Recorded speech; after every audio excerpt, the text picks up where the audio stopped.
Hey, everybody, I'm John Granato. You can hear me mornings on ESPN 97.5 and 92.5. And that's Josh Jordan. You can hear him weekends on Moneyline on ESPN 97.5 and 92.5. He also is the editor of SportsMapHouston.com. Hit subscribe if you haven't already so you get all of our content here on SportsMap Houston. Hey, Corey Seager, $325 million, Josh. I mean, I don't know that Carlos is going to get it. Carlos wants more. You know, he could ask for 400, whatever the case may be. He's got Scott Boras now, so it's going to be a stupid number.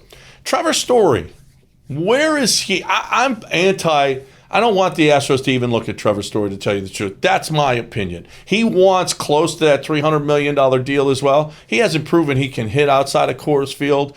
If you're going to pay that kind of money, Astros, sign Carlos if you're going to give that type of money to any shortstop, right?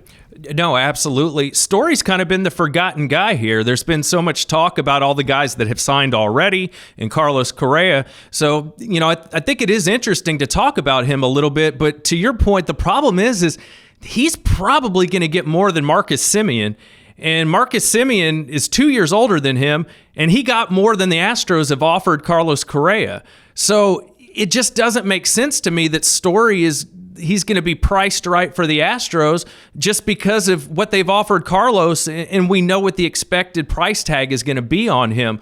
So I just don't think he's going to be an answer for the Astros. You know, even though I'd like to have a nice elite shortstop, that was the whole discussion, right? Leading up to this free agency was these great elite shortstops.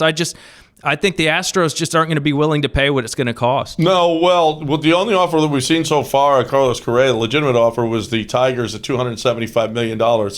Hey, he's got Scott Boras now, so the thought is, he's going to get paid more than anybody ever. It's going to be ridiculous. Well, Scott Boras failed with Dallas Keuchel. He failed with Martin Maldonado. Those guys didn't get anywhere close to what they thought that they were going to get. I don't know that the market, quite frankly, is going to be out there in a shortened window that Carlos is going to have because of this lockout and because of the time that they're going to spend. And it's a limited number of teams, obviously, that is going to pay more than $325 million, right? So I'm not sure that all of this, and if it's unrealistic for Carlos, it might be unrealistic for Trevor Story as well. Yeah, that's very possible. I will say Boras knows the shortstop market better than anybody. I mean, he got Seager that giant $300 million contract, I think $325 it was. So he knows who is out there and interested in spending that kind of money on an elite shortstop. So I'll give him that credit. But it's going to be very interesting because a lot of the big market teams haven't done a whole lot with these, big ticket guys. So after this lockout finally ends, maybe we'll see some action. I'm seeing more and more Jeremy Pena. I'm seeing more and more stories about how he can play defense and how good he is in the minors. If Jeremy Pena is the Astros shortstop on opening day, who's the favorite in the AL?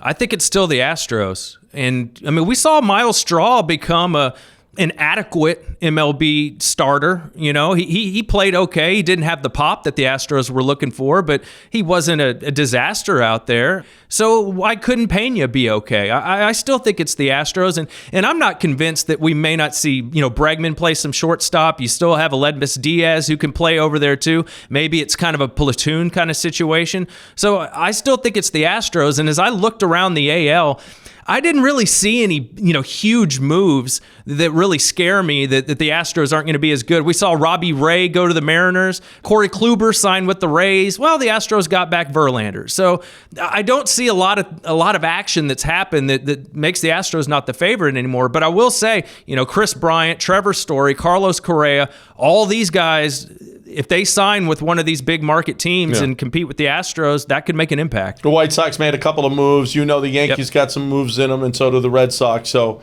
I think it's going to be the usual cast of characters. But you're right. With Verlander coming in, if he's right, man, oh man, this team, even with Jeremy Pena and Jake Myers in center, or Chas McCormick in center, or Jose Siri in center, whatever the case may be, the Astros are still the team to beat in the AL. Way to go, Astros.